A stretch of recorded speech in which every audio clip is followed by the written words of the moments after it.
So what you've got, the situation is that the charges that they want to bring against the so-called enemy combatants are the fact that they were engaged in war. Well, war, as much as we might like it to be, war in and of itself is not a crime. People have to understand that. Not everyone who engages in war has ever been considered a war criminal. At the end of World War II, not all of the people who in the Nazi Party were charged as war criminals. That'd be ridiculous. There were hundreds of thousands of them. Not all the soldiers who fought for Germany were charged. Of course not. Right. And what we've done now, and certainly no winners were charged. No, that's true. And what we've done with these people who we've chosen to held as enemy combatants and then try them for some sort of charge of conducting terrorism, it doesn't make any sense. I mean, why them? Who are they? We don't know who they are. Why were they singled out? Were they rank-and-file members of this organization? Were they leaders? Absolutely no. Actually, in fact, we know that some of them were just ordinary people who were swept up. Yes. Others were the targets of vengeance among their fellows who were turned over. Yep. So that we know for sure that there are innocent people in this group. And they've released a bunch of them. That's the crazy thing. Some have been released, some have been held. No one knows why they were released, no one knows why they were held. And it's just, it's a nightmare. Bush has created the historical precedent for the rounding up of persons without charges. It's that simple. It exists now. What does the ACLU say about that? Well, the ACLU is, we're talking in terms of the national organization, obviously, rather than locally, has taken a very strong position and has participated in a number of these cases. And of course, there are other cases coming up. There's one of the young man who was 15 years old when he was apprehended, and now they're putting him through the process. He's probably 18 or 19 now.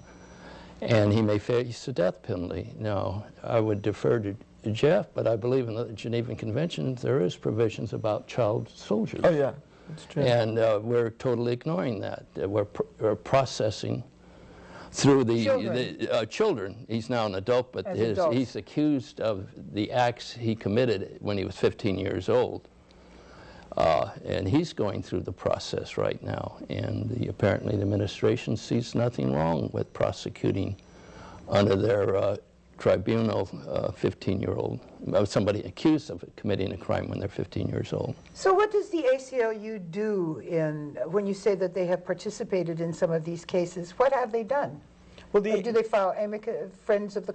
The ACLU does multiple things on case. First of all, it should be noted the ACLU tries to advise and lobby government leaders to not make these incorrect decisions. Do you think that they had any input whatsoever when this was all being put together by the Bush-Cheney gang? That's a good question, but I would have to say that I think that the ACLU probably affects policy more than people think.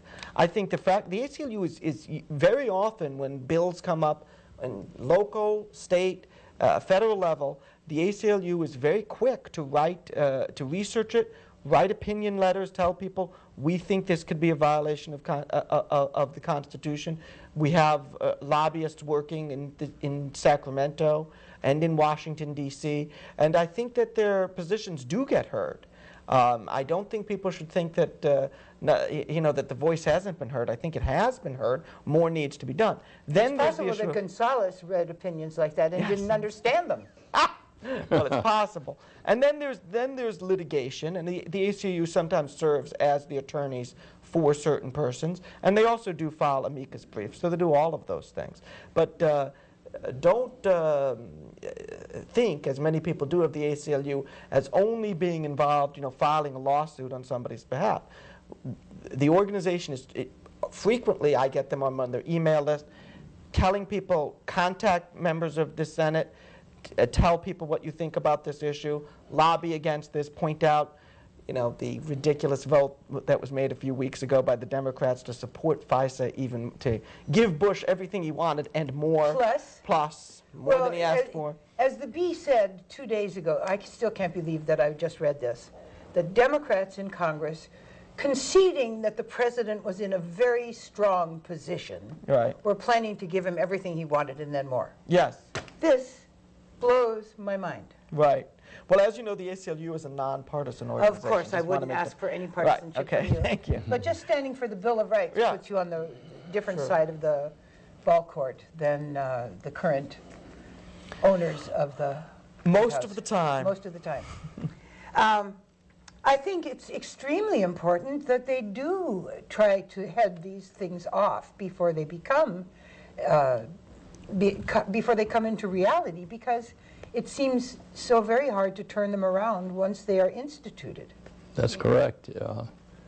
That's why in our chapter, we're going to try to take a proactive position when we see things that are concern they're coming up to. An example would be the little surprise about the drone that was in the paper. Please explain that. in case Well, I folks missed prefer to that. call it the spy in the sky. The spy in the sky, yeah, just what we need.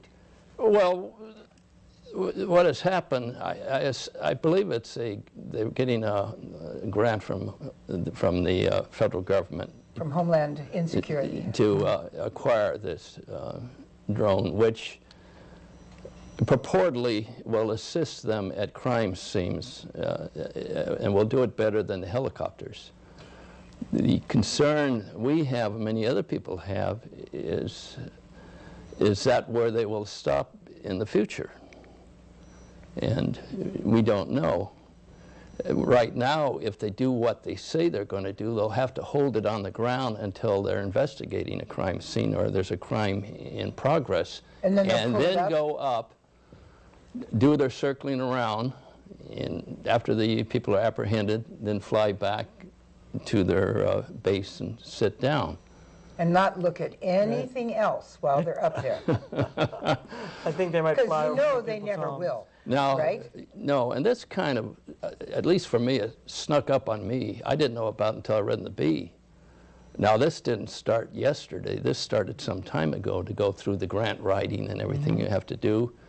And I would have thought that somebody on the city council would be aware of this and perhaps would have thought about perhaps this is something that should have been brought to the interests of the citizens of the city of Sacramento. Have you posed that question to any of our representatives in the city council? Well, I can't speak for our board. Our board, we take action by voting, of course. I can't speak for the board, but I would hope that we will very rapidly make our elected officials aware of our concerns. We're going to stop at this moment. We're going to take a brief break. And you folks stay with us. We're talking with Jim Updegraff and Jeff Kravitz from the ACLU about the threat that terrorism thinking poses to our constitutional liberties and the Bill of Rights. And we'll be right back to talk more about this drone that's going to be spying in the sky, whether we like it or not. And you bet they will. No, you can't say that, but I can. I'm not a member of any legal thing. So stay with Everything you do Soapbox. is We'll be right illegal. back. Everything I do is illegal. I hope, but I don't get paid. So that makes it legal.